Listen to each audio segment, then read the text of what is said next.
Alors, mon histoire avec la scène est très récente, puisqu'en fait, j'ai décidé de me lancer dans le One Woman Show en 2020.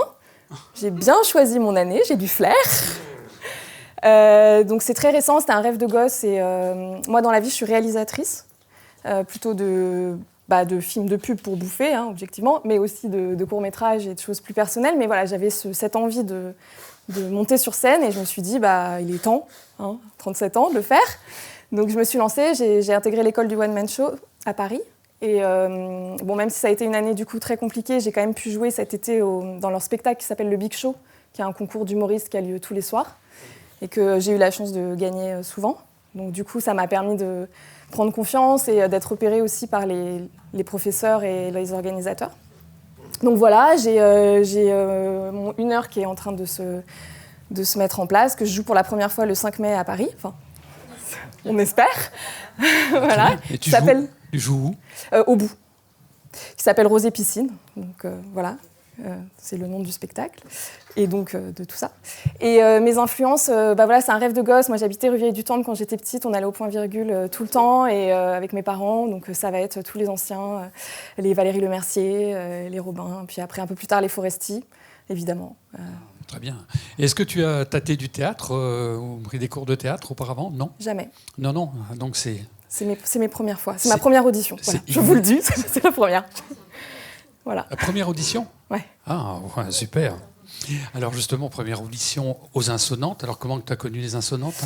En fait, j'ai énormément d'amis qui sont nantais et qui m'ont vu commencer les scènes à Paris et qui me disaient « Quand est-ce qu'on te voit à Nantes? Quand est-ce qu'on te voit à Nantes ?» et tout. Je disais « Je sais pas, moi, je n'ai pas de salle à Nantes, je ne connais pas. » Et puis, en fait, j'ai vu passer le poste de Frédéric quand il lançait les auditions et je me suis dit « Tiens, ça peut être rigolo, un festival à Nantes, ça leur ferait la surprise. » Donc voilà, je me suis inscrite comme ça.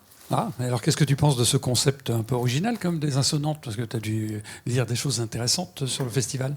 En fait, c'est un jeune festival, tout récent, qui a en plus pas eu trop de chance sur sa première édition. Donc, non, ce que je vois, c'est surtout...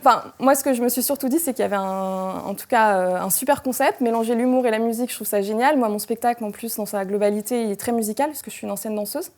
Et puis la meuf qui a 35 ans et qui pète un câble à la fin, elle termine sur les années 90. C'est un spectacle que je veux assez musical. Je joue une prof de danse aussi à un moment. Donc moi, cette alliance des deux, pour moi, est complètement naturelle et assez logique. Donc je trouve ça super de pouvoir avoir un spectacle qui est hybride comme ça, ce festival. Très bien. Et donc au mois de mai, tu as un vrai spectacle donc, à toi toute seule. À moi toute seule, ouais. J'ai du mal à le dire, mais oui. Mais si, mais il faut le dire. Bon, oui, alors comment tu vis un peu cette période un peu particulière? Donc tu as un projet donc, au mois de mai, c'est ça, donc, et tu espères dans les mois qui viennent en vivre de plus en plus, c'est ça? Oui, exactement. En fait, aujourd'hui, je suis vraiment encore sur les deux... mes métiers en fait, parce que là pour le coup on a le droit de tourner en ce moment, donc ça me permet quand même j'ai 2 enfants, faut qu'ils bouffent.